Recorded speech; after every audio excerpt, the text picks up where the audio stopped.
नमस्कार, स्वागत है आपका न्यूज 69 में। मैं हूं आपके साथ अंकिता और बढ़ते हैं इस वक्त की बड़ी खबर की ओर। जबलपुर पुलिस के द्वारा लगातार शातिर बदमाशों के खिलाफ अभियान चलाते कार्रवाई की जा रही है। वहीं इसी अभियान के तहत जबलपुर के गढ़ा थाना क्षेत्र के शातिर बदमाश मुकेश पटेल और उसके 5 साथियों को पुलिस ने हथियारों के साथ गिरफ्तार किया है। Additional SP Sonali Dubey, additional SP Sonakshi Saxena ने मीडिया को जानकारी देते हुए बताया कि जहां पकड़े गए मुकेश पटेल और उसके साथियों से 2 देसी कट्टा, सुअरवार बम, 2 बटनदार चाकू बरामद किए हैं। जहां जबलपुर पुलिस की टीम को मुखबिर से सूचना मिली थी कि मुकेश पटेल अपने साथियों के साथ हथियार लिए हुए गढ़ा थाना क्षेत्र अंतर्गत एक कॉलोनी में घूम रहा है। जहां पुलिस ने तत्काल टीम बनाते हुए मुकेश पटेल, आशुतोष सिंह, राकेश विश्वकर्मा, यश तिवारी और अन्य को गिरफ्तार किया है। जहां आरोपी किसी वारदात को अंजाम देने के लिए हथियार लिए हुए बैठे थे। वहीं पुलिस के द्वारा आरोपियों के विरुद्ध विभिन्न धाराओं के तहत मामला दर्ज किया गया है। वहीं मुकेश पटेल क्षेत्र का शातिर अपराधी है, जिसमें 27 से अधिक मामले विभिन्न थाना क्षेत्र में दर्ज है। वहीं मुकेश पटेल क्षेत्र में बदमाशों की गैंग का सरगना है, जिसकी पतासाजी के लिए लगातार पुलिस के द्वारा प्रयास किए जा रहे थे। पूरी कार्रवाई में मौजूद रहे थाना प्रभारी नीलेश धौर, चौकी प्रभारी Vinod, CSP Ritesh Kumar Shiv, SI Nitin Pandey, CSP Deep Singh Chauhan मौजूद रहे। जबलपुर से न्यूज 69 के लिए वाजिद खान की रिपोर्ट। जबलपुर पुलिस की एक बहुत बड़ी कार्रवाई हुई है, जिसको मैडम के नेतृत्व में बहुत ही अच्छा काम पुलिस ने किया है कि ऑन द स्पॉट जाके इतने कुछ शातिर अपराधियों को हमने पकड़ा है। और उनके पास से जो है हमको कुछ कट्टे, कुछ चाकू और बम वगैरह बरामद हुए हैं, जिनके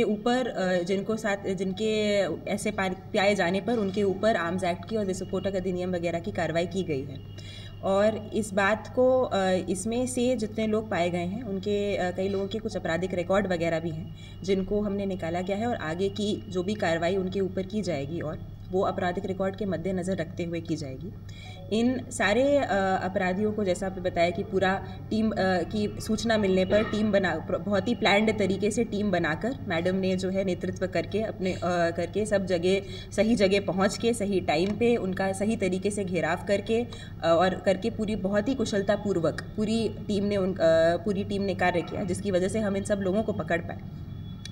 आगे इनके साथ जो भी इनके ऊपर कानूनी कार्रवाई की गई है, उसके साथ साथ ये भी हमें देखने को मिलता है कि ये जो अपराधी क्षेत्र में थे, तो इनके पकड़े जाने से क्षेत्र में क्षेत्र जो है थोड़ा और सुरक्षित महसूस कर सकेगा।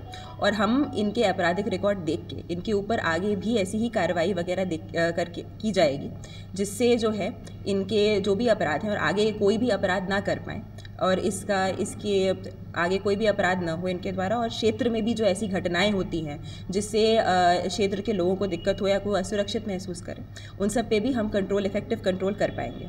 तो इस पूरी कार्रवाई का में हमारा यही इंटेंशन था कि सही इन्फॉर्मेशन पे सही टाइम पे एक्ट करके एक बहुत ही प्रभावी कार्रवाई की गई है, जिसके बाद जो है हम कुछ बदमाशों को पकड़ पाए हैं। और हमारा हमेशा ही निरंतर ही ये प्रयास रहेगा कि ऐसे ही कार्रवाई पुलिस हमेशा करती रहे, ताकि अपने पूरे शहर को हम और सुरक्षित बना पाएँ यहाँ पे। मैडम, आपने जिस तरीके से कहा कि आपके लिए काफ़ी चैलेंजिंग था, लेकिन ये क्या कोई वारदात को अंजाम देने वाले उस बिल्डिंग में या फिर क्या डकैती का पूरा? देखिए, जो अपराधी जितने सारे हमको एक जगह पे मिले हैं, उसमें हम ये कह सकते हैं कि कुछ अगर कोई भी घटना जो है क्षेत्र में आगे की कोई प्लानिंग हो सकती है या वो अभी हम और जब तहकीकात पूछताछ उनसे और की जाएगी तो पुलिस ये सारे तथ्य उजागर करेगी। ये सारा मैटर अभी भी विवेचना में है, लेकिन अभी हम अभी ये कहना चाहेंगे कि जब इतने ये लोग जो पकड़े गए हैं, इससे डेफिनेटली कोई भी अगर कोई घटना अगर वो कर रहे थे या प्लान कर रहे थे या कुछ हो सकती थी, और ना भी हो तो कोई भी अगर ऐसी घटना करने वाले थे जिससे किसी भी एक आदमी को भी कोई फर्क पड़ने वाला था या कोई नुकसान होने वाला था, तो वो भी हमारे लिए बहुत बड़ी चीज़ है। तो ऐसे शातिर अपराधियों के पास जब उनके पास से हथियार मिले हैं, तो हमने उनका पकड़े जाना हम एक पुलिस की सफलता मानते हैं। और इससे ज़्यादा इस बात पे वो करते हैं कि इनकी वजह से अब आगे क्षेत्र में जो है वो शांति बनी रहेगी और ऐसी घटनाएं जो है वो कम हों।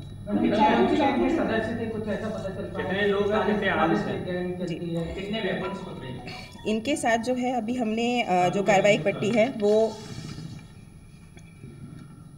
जो टीम के द्वारा पकड़े गए हैं वो 2 कट्टे, 2 जिंदा कारतूस, 2 बम और 2 बटनदार चाकू पकड़े गए हैं। और जो आरोपी हैं वो हमने इन सारे मामलों में जो है वो टोटल 6 आरोपी बनाए गए हैं। और इनसे ये सारी चीज़ें बरामद करके तो इसके बाद इनके ऊपर आर्म्स एक्ट के तहत और विस्फोटक अधिनियम के तहत कार्रवाइयाँ की गई हैं, FIR की गई है। बाकी ये सब ये कहाँ से लाए गए थे और क्या है, इनका क्या पर्पस था, क्या इंटेंशन था, वो सारी चीज़ें जो हैं वो अभी ये मैटर विवेचना में है। इनसे और डिटेल में पूछताछ की जाएगी और जो भी उसमें तथ्य उजागर होंगे उसके ऊपर अग्रिम कार्रवाई की जाएगी। मैडम गैंग कौन सी थी इनकी, जो 41 गैंग जो गढ़ा आपके द्वारा ये एक्चुअली देखिए, जो आपका प्रश्न है बिल्कुल वेल टेकन है। आपका ये कहना कि इतने क्षेत्र में इतने सारे लोगों का जो कि सभी क्रिमिनल रिकॉर्ड के थे, उनका एक जगह होना अपने आप में संदेह को स्पष्ट करता है, क्योंकि कोई भी क्रिमिनल किसी भी बिना कारण से एक साथ एकत्रित क्यों होंगे। उनका न केवल एकत्रित होना बल्कि उनके साथ हथियारों का होना भी इस बात की पुष्टि करता है कि उनके इंटेंशन क्या रहे होंगे। यह हमारी सफलता है, इसमें कोई शक नहीं कि पुलिस ने प्रिवेंटिवली एक बहुत बड़ा जो है वो जबलपुर को सिक्योर करने का काम कर लिया है। आप जो ये पूछना चाह रहे हैं कि क्या ये गैंग थी, हाँ, अगर यहाँ का रिकॉर्ड देखा जाए तो यहाँ 2 तरह की जो गैंग्स थी हमने हमेशा सुनी है। एक तो मुकेश पटेल मुक्कू, एक उसका एक ग्रुप है जिसकी ये लोग हैं, और एक और गैंग है अनंत पटेल, जो कि 10 दिन पहले ऐसा सुना है कि शायद वो सतना जेल से छूटा है। तो ये दोनों गैंग्स का यहाँ रिकॉर्ड रहा है आपस में झगड़ने का, तो संभावना जताई जा रही थी कि हाँ, शायद वो अपनी प्रिपरेशन इस संबंध में कर रहे होंगे। कि जो जबलपुर है, यहाँ पर पुलिस जो है एक्टिवली समय समय पर कार्रवाइयाँ करती हैं, जिसके तहत जो है प्रिवेंशन के रूप में हम कानून का जो है यहाँ शासन स्थापित कर सकें और किसी भी तरह के लॉ एंड ऑर्डर को चुनौती बनने से रोक सकें। इसी की तारतम्य में कल जो नाइट पेट्रोलिंग है, जो पुलिस अधीक्षक महोदय हैं उनके द्वारा निर्देशित किया गया है कि जितनी भी नाइट पेट्रोलिंग्स होंगी वो सारी जो है वो एड्रेस की जाएंगी सीनियर ऑफिसर्स के द्वारा, ताकि हम ये इंश्योर करें कि रात के दौरान भी कोई इस तरह की गतिविधियों को हम रोक सकें। इसी के पालन में जब कल नाइट पेट्रोलिंग में हमारी एक पूरी टीम वहाँ उपस्थित थी, ये इन्फॉर्मेशन हमारे पास में आई थी कि हमारे ही जबलपुर क्षेत्र में गढ़ा एरिया के आसपास जो नारायण बाग का एरिया है, उसके पास में कुछ सस्पेक्टेड लोगों की जो है वहाँ बैठक है और उनके पास कई तरह के वेपन्स हैं और उनकी संख्या भी काफ़ी अच्छी है। जब ये इन्फॉर्मेशन हमारे पास आई तो इस इन्फॉर्मेशन को क्रॉस करने के बाद में हम लोगों ने ये प्रयास किया था कि सटीक इन्फॉर्मेशन के आधार पर एक प्लान तरीके से जो है उनको राउंड अप किया जा सके, जिसके लिए 4 टीमें बनाई गई थी। उन चारों टीमों को हमारे जो ऑफिसर्स आप देख रहे हैं साथ में, इन लोगों ने लीड किया था। इन चारों टीमों के अंतर्गत जो हमारे इन्फॉर्मर्स थे, हमने कोशिश की थी कि पिन पॉइंट जो जगह को जानता हो उनको उन टीमों के साथ का हिस्सा बनाया गया था। और इस तरह की टीम्स बनाकर जब हम जो हमारा दिया गया निर्धारित स्थान था वहाँ हम पहुँचे और हमने अपनी चारों टीम बनाकर उस जगह को राउंड अप करके घेरा था। फॉर्चुनेटली अनफॉर्चुनेटली उस जगह से कुछ दूर पर जो हमें इन्फॉर्मेशन मिली थी, उस जगह से कुछ दूर पर जाकर हमें वो लोग मिले जो सस्पेक्टेड थे और जिन्हें हमने राउंड अप किया। जब पुलिस उन्हें पकड़ने के लिए गई तो it was not a easy task. Jabalpur की एक टेंडेंसी है कि जैसे ही पुलिस जाती है तो कई महिलाएं जो हैं वो फ्रंट में आकर पुलिस को कार्रवाई करने से रोकती हैं। ये भी वहाँ पर हुआ और इसके कारण हम 1-2 लोगों को उसी समय ऑन स्पॉट पकड़ पाए थे, लेकिन कुछ लोग जो है अंधेरे का फ़ायदा उठा के, क्योंकि रात का समय था और लाइट भी उतनी सुविधाजनक नहीं होती है, वो पीछे नाले जो बने हुए होते हैं, आजकल आपने देखा है कि जो बिल्डिंग्स बनती हैं वो नालों पर इंक्रोचमेंट की बात बनती है, जिसका सबसे बड़ा नुकसान कल पुलिस ने उठाया, क्योंकि उन्हीं नालों में वो शेल्टर ले लेते हैं। तो it was very tough task कि उनको उन नालों से हम राउंड अप करके लेकर आते और इस चैलेंज को हमारी इस टीम ने बहुत अच्छी तरीके से जो है वो पूरा किया था। और वो स्थान जो कि हमारे लिए नया था, वो टास्क जो कि हमारे लिए 5 या 10 मिनट पहले इन्फॉर्मेशन पर था, इतने बड़े टास्क को हथियारों के साथ इतने लोगों को राउंड अप करना एक बहुत बड़ा चैलेंज था, जिसको पुलिस ने बहुत अच्छी तरीके से सफलता से जो है वो पूरा किया। और हम इस अपनी कोशिश में 100% कामयाब रहे थे। जितने लोगों को हमने इन्फॉर्मेशन मिली थी सभी लोगों को सफलता से अरेस्ट किया। इस जो मिशन था इसकी सबसे बड़ी अच्छी बात ये भी थी कि जब हम उनको कॉलोनी में लेने गए थे तो कॉलोनी के लोगों ने भी जो है वो पुलिस की इस कार्यवाही को न केवल सराहा बल्कि दे विल सपोर्टिंग की आप मैडम हाइट पे चलिए, या उन्होंने अपने घर के दरवाजे खोले so that we can go to the roof. छत पर गए हम लोग और वहाँ से हम नीचे नाले को एक पोजीशन कर पा रहे थे कि ये जो बदमाश है ये नाले में कहाँ छुपे हैं और इनके पास वेपन है तो वेपन की स्थिति क्या है। जब सामने वेपन वाली अटैक की बात होती है तो आप समझ सकते हैं कि ये चैलेंज बहुत आसान चैलेंज नहीं होता है, क्योंकि हम सभी जानते हैं कि जबलपुर में जो बदमाश हैं वो चाकू और रिवॉल्वर्स के साथ में किस तरह की घटनाओं को अंजाम देते हैं। और उसके बावजूद जो है पुलिस सफलता से सभी लोगों को पकड़कर लेकर आई थी।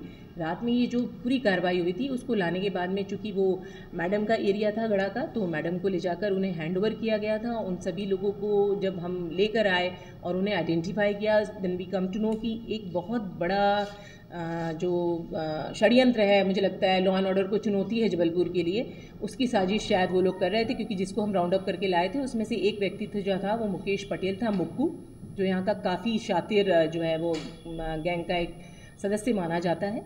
और उसके ऊपर 27 अपराध तकरीबन दर्ज किए गए हैं। और उसका वहाँ होना और उसके साथ अन्य जितने लोग मिले वो सभी जो थे वो क्रिमिनल रिकॉर्ड के थे। तो ये समझ में आया था कि ये जो एक बहुत बड़ी सफलता पुलिस को मिली थी, उस पर मैडम ने उनका सब रिकॉर्ड दिखाया है। और आई थिंक मैम आपको बता पाएंगे कि इसमें आगे और क्या किया गया है। जैसा कि मैडम ऑलरेडी बता चुकी। इस खबर पर आपकी क्या है राय, हमें कमेंट सेक्शन में जरूर बताएं। तब तक के लिए धन्यवाद।